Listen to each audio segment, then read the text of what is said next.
जो हमारे बड़े बुजुर्ग जो कहते हैं वो पत्थर की लकीर है। और मैं ट्यूशन को क्यों चुना? और भी दूसरा काम भी मैं कर सकता था, दूसरा बात भी कर सकता था। मैं पढ़ाई लिखाई ट्यूशन क्यों चुना? जैसा कि आप लोग जानते हैं, हमारे दुनिया में जाहिलियत की कमी नहीं है। शुरू से जैसा हमारे नबी, हमारे हुजूर, हमारे आका आने से पहले एक जहालत का दौर था। इतना जहालत का दौर था कि लोग अपने शिकम से पैदा होने वाले बच्चे को, बेटी को दफन कर देते थे। इतना जहालत का दौर था। एक तो गुंडागर्दी बदमाशी था ही था, लेकिन अपने खून का भी कत्ल कर देते थे।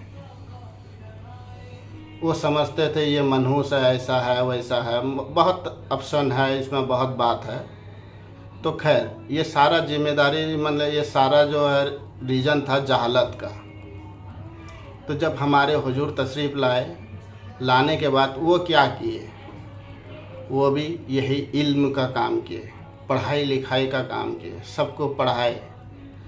दुनिया आज भी जानती है कि उनके आने से पहले कितने लोग पढ़े लिखे थे और उनके दुनिया से तशरीफ़ लेके जाने के बाद कितने लोग पढ़े लिखे बने।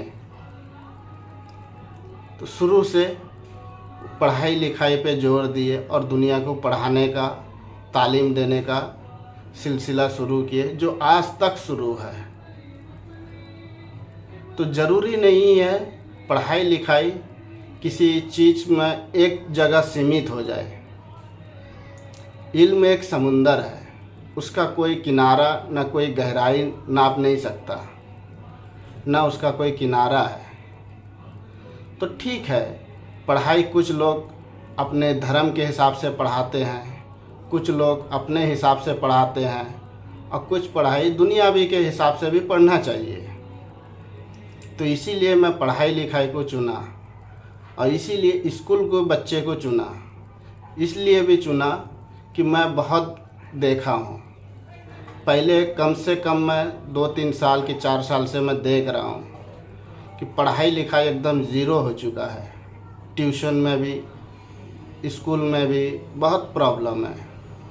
बच्चे लोग, हालांकि इसमें टीचर का कोई गलती नहीं है, टीचर पढ़ाते हैं, पढ़ाना चाहते हैं, लेकिन बच्चे पढ़ते नहीं हैं। तो मैं बहुत बच्चों को देखा, 7 क्लास, 8 क्लास, 9 क्लास बच्चे पढ़ लिख लिए हैं, क्या ना इतना क्लास में पढ़ते हैं, एक अपने गांव का नाम नहीं लिख पाते, अपना एड्रेस नहीं लिख पाते हैं। तो मैं बहुत इसमें रिसर्च किया हूँ, बहुत देखा हूँ, बहुत लोग से मिला हूँ, बहुत बच्चों से मिला हूँ। तो ये सब सोच समझ के मैं लास्ट में ये फैसला लिया कि नहीं, स्कूल के बच्चों को पढ़ाया जाए। तो इसीलिए ये काम मैं शुरू किया हूँ। और एक बात ये है पैसे के ताल्लुक़ से, जैसा कुछ लोग कहेंगे देने वाले में कि हम बहुत परेशान हैं, आज का माहौल बहुत परेशानी का माहौल है, काम दाम होता नहीं है, कमाई ज़्यादा है नहीं, हम खुद नहीं चल पाते हैं, तो आपको कहाँ से दें? ये भी एक समस्या है, ये भी एक रीज़न है जो कुछ लोग नहीं दे पाते हैं।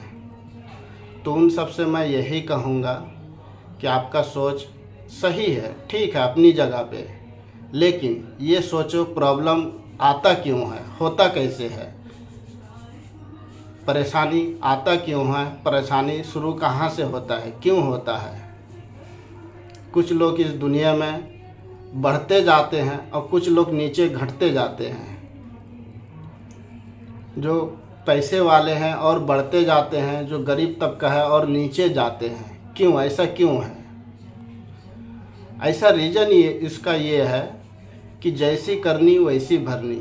एक कहावत है कि आप जैसा करोगे वैसा भरोगे। तो इसीलिए हम परेशानी आता है। तो हम जो गरीब तबके के लोग हैं, नीचे क्लास के जो लोग हैं, हम लोग क्या समझे, खा पी के खुश रहना। तो हम लोग एक अच्छा काम कभी करते नहीं हैं। तो जब हम अच्छा काम नहीं करते हैं तो हमारे लाइफ में अच्छा कहाँ से होगा, हमारे घर खुशी कैसे आएगा? जब हम दूसरों को खुशी नहीं दे सकते हैं, दूसरों को खुशी नहीं देते हैं, तो अपनी ज़िंदगी में खुशी कैसे आएगा, कहाँ से आएगा। जब हम किसी के लिए भला नहीं करते हैं तो हमारी ज़िंदगी में भला कैसे आएगा। जब हम दूसरों का मदद नहीं करते हैं तो हमारे लिए कोई क्यों मदद करेगा। उम्मीद है मेरी बात को समझे होंगे।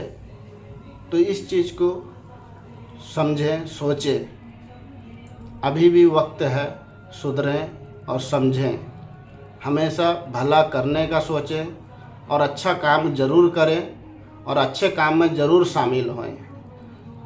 जब अपनी ज़िंदगी में बदलाव आएगा, सुकून आएगा, खुशी आएगा। इसको आप करके देखें। ज़रूरी नहीं है कि सब मुझे ही दे दें। कहीं भी कोई अच्छा काम हो उसमें ज़रूर शामिल हो और अच्छा काम खुद भी करें। करके इसको देखें। जब आप दूसरे के लिए सोचेंगे तो ऑटोमेटिक आपके लिए भी भला होगा। तो हमारी ज़िंदगी में जो परेशानी है यही रीज़न है। तो इस परेशानी को मैं दूर करने के लिए, सबके घर खुशहाली हो, खुशी आए, तो इसीलिए ये भी एक सिस्टम है जो मैं शुरू किया हूँ। हर कोई अपना इसमें अगर हिस्सा डालेगा, कुछ ना कुछ डालेगा, तो इस अच्छाई के काम में, इस इल्म के काम में वो शामिल होगा। और शामिल होगा तो जाहिर सी बात है, अगर वो किसी के इल्म के लिए मदद करेगा, सपोर्ट करेगा, एक अच्छे काम में शामिल होगा, तो उसके भी लाइफ से प्रॉब्लम, मुसीबत, परेशानी दूर होगा। उसके भी घर में खुशहाली आएगी और उसको भी कोई ना कोई सपोर्ट करेंगे। तो ये कहावत जो हमारे बड़े बूढ़ों का है, जैसी करनी वैसी भरनी, ये कोई ऐसे बड़े हमारे जो बुजुर्ग हैं ऐसे हवा में बात नहीं करे हैं। जो हमारे बड़े बुजुर्ग बात करते हैं वो पत्थर की लकीर होती है। तो और एक बात ये है, तो जैसा मैं ट्यूशन शुरू किया हूँ तो सबसे बात किया, सबको बोला और सबको बोल रहा हूँ। उसमें से कुछ लोग हैं जो बात कर रहे हैं कि ट्यूशन आप शुरू किए, क्यों किए, हम क्यों दें, और हमारे तो बच्चे नहीं पढ़ रहे हैं, दूसरे के बच्चे पढ़ रहे हैं, हम क्यों दें। तो उन सब के लिए मैं एक छोटी सी कहानी, एक छोटी सी बात आपको बताता हूँ, इसे गौर से सुनना। किसी पुराने ज़माने में, किसी दौर में एक बादशाह था। वो बादशाह एक मस्जिद बनाना चाहा। तो मस्जिद बनाने के लिए उसने पूरे गांव में ऐलान किया कि इसमें कोई अपना हिस्सा ना ले, कोई इसमें अपना हिस्सा ना डाले, ताकि मैं मस्जिद बनाने का सोचा हूँ और मैं ही बनाऊँगा। तो इसी तरीके से सब तरफ अनाउंस किया और मस्जिद का काम शुरू किया। तो मस्जिद बनाने लगा तो उस गांव में एक गरीब इंसान भी रहता था। तो उसने सोचा कि मस्जिद बन रहा है, एक अल्लाह का घर बन रहा है और बादशाह का हुक्म है इसमें कोई अपना हिस्सा ना डाले। तो इस नेक काम में, इस मस्जिद के काम में, अल्लाह के घर के काम में मैं पीछे कैसे रह जाऊं। तो उसने एक दिमाग, एक जुगाड़ लगाया। तो चुपके से वो कुछ पत्थर, ईंट जो भी है उस दौर के हिसाब से अपना छुपा कर लेके आया। उसी रास्ते से जाते वक्त उस मटेरियल्स में, उस पत्थर में और डाल के मिला दिया ताकि मेरा भी हिस्सा इसमें मिल जाए और बने। तो खैर जब उसने डाल दिया, मस्जिद बन के कम्प्लीट हुआ तो बहुत आलीशान बना। बनने के बाद में तब बादशाह ने ख्वाब देखा। तो ख्वाब ये देखा कि मस्जिद बना है और जन्नत में जैसे मस्जिद बनाने वाले को जन्नत में भी घर मिलता है। तो बादशाह वो ख्वाब में देखा कि मुझे भी घर मिला है और एक गरीब को भी, मज़दूर को भी घर मिला है। तो बादशाह हैरान हो गया, ऐसा कैसे, मस्जिद तो मैं बनाया हूँ, ये कैसे हुआ। तो उसने मज़दूर को बुलाया, बुला के सब हाल हकीकत पूछा। कि मज़दूर ने बताया कि ऐसे ऐसे मैं किया ताकि मस्जिद में मेरा भी हिस्सा मिल सके। तब बादशाह को अकल आया कि अरे बाप रे, कितना बड़ा मैं गलती किया। अगर इसमें सबको शामिल करता तो सबका घर हो जाता। मैं अकेला सोच के, अकेला करके ये काम कितना बड़ा गलती किया, सब लोग इससे महरूम हो गए। तो इसी तरह ये ट्यूशन भी है। तो मैं चाहता इसको अपने बलबूते, अपने हिसाब से जितना हो सकता था मैं कर सकता था, मगर नहीं, मैं ऐसा नहीं सोचा। ऐसा इसलिए नहीं सोचा कि मैं अकेला कर लूँगा, कितना करूँगा, और जितना हो सकता है कर लूँगा, ऐसा बात तो नहीं है। लेकिन एक अच्छे लेवल पे एक अच्छी चीज़, जो बच्चे को अच्छा पढ़ाई मिल सके, तो अच्छा काम अच्छे तरीके से होना चाहिए और इसमें कोई महरूम ना रहे। जो भी नेकी का काम या भलाई का काम या इल्म में अपना हिस्सा देना चाहते हैं या करते हैं, वो भी इसमें हिस्सा ले सकें, इसमें दे सकें, ताकि सब इसमें हकदार बन सकें, सब इसमें शामिल हो सकें। ऐसे तो ज़िंदगी में बहुत कुछ अच्छा काम या बुरा काम होता रहता है, तो कुछ हिस्सा इसमें लेके इसमें शामिल अगर हो जाएंगे तो यही चीज़ इनका ज़िंदगी में काम आएगा।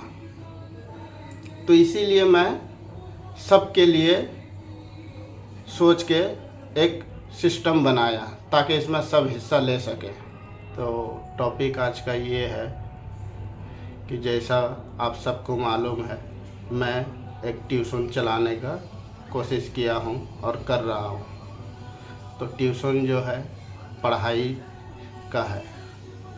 तो पढ़ाई में भी क्या है, ये कोई धर्म से, कोई रिलीजन से, किसी फ़िरका से कोई ताल्लुकात नहीं है। ये सिर्फ पढ़ाई है, एजुकेशन। और पढ़ाई वो भी क्या है, जो स्कूल का पढ़ाई है, उसी पढ़ाई को यहाँ पे पढ़ाया जा रहा है, जिसको कहते हैं ट्यूशन।